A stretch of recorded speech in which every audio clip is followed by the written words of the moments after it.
ఆంధ్రప్రదేశ్లో ఉన్నారో నాకు తెలియదు కానీ బట్ జడ శ్రవణ్ కుమార్, నేను ఆంధ్రప్రదేశ్ నుంచి వచ్చాను. ఆంధ్రప్రదేశ్ ఇక్కడ ఉన్నటువంటి తెలుగు వాళ్ళు ఎవరు ఉంటే దయచేసి చేయొత్తమని కోరుతున్నా. తెలుగు వాళ్ళు ఇక్కడ ఎంతమంది ఉన్నారు? తెలుగు వాళ్ళు ఎంతమంది ఉన్నారు? ఈ రోజు దేశం మొత్తం చూస్తున్నటువంటి ఈ ఉద్యమం మన ఆంధ్రప్రదేశ్ నుంచి, తెలంగాణ నుంచి కూడా ఈ ఉద్యమానికి మన స్ఫూర్తినివ్వాలి అని ఈ రోజు ఈ వేదిక నుంచి మీ అందరినీ కోరుతున్నా. ఇది కేవలం ఒక ఉద్యమం, నార్త్ ఇండియా ఉద్యమం కాదు, భారతదేశం మొత్తం ఉద్యమం అని ఈ వేదిక నుంచి మనం ఒక ఉద్యమం స్టార్ట్ చేయాలి. ఇది భారతీయ జనతా పార్టీ ఆర్ఎస్ఎస్ కోసం జరుగుతున్న ఉద్యమం కాదు, ఇది ఒక స్వతంత్ర మహాసంగ్రామం కోసం జరుగుతున్న ఒక ఉద్యమంగా మనం మొదలు పెట్టాలి. ఇక్కడ మాట్లాడుతున్న ప్రతి మాట, ఇక్కడికి వచ్చిన ప్రతి తూట మరో భారతదేశ మహాసంగ్రామం కోసం ఆ రోజు బ్రిటిష్ వాళ్ళను తరిమినట్టుగా ఈ రోజు మన నల్ల జాతీయులు తరిమే ఉద్యమంగా ఈ ఉద్యమం భారతదేశానికి ఒక స్ఫూర్తిదాయకం కావాలి. ఇది ఆంధ్రప్రదేశ్ రాష్ట్రం నుంచి జై భీమ్రావ్ భారత పార్టీ అధ్యక్షుడిగా, ఒక మాజీ జడ్జిగా ఈ ఉద్యమానికి పూర్తి సపోర్ట్ ఇస్తున్నా.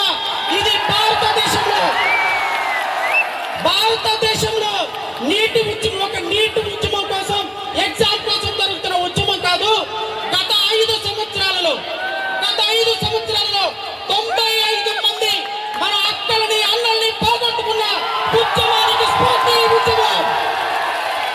ఈ రోజు 15 మంది అక్కలు, చెల్లెళ్ళు, అన్నలు, తమ్ముళ్ళు బలిదానం కాబట్టి కళ్ళు మూసుకొని కేంద్ర మంత్రి, రాష్ట్ర దేశ ప్రధానమంత్రి పార్లమెంట్ లో ఇక్కడ ఉద్యమం జరిగేంత వరకు ఒక్క ప్రకటన కూడా చేయకపోవడం ఈ దేశ చరిత్రకు సిగ్గుచేటు అని ఈ వేదిక నుంచి నేను ప్రకటిస్తున్నా.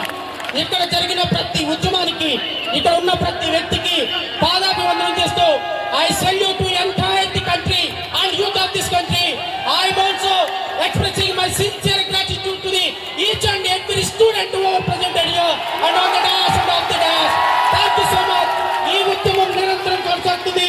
ఇంక్విలాబ్ ఇంక్విలాబ్ ఇంక్విలాబ్ భారత మాతా కీ భారత మాతా కీ జై భీమ్ జై భీమ్ జై జై Bhim. Thank you so much.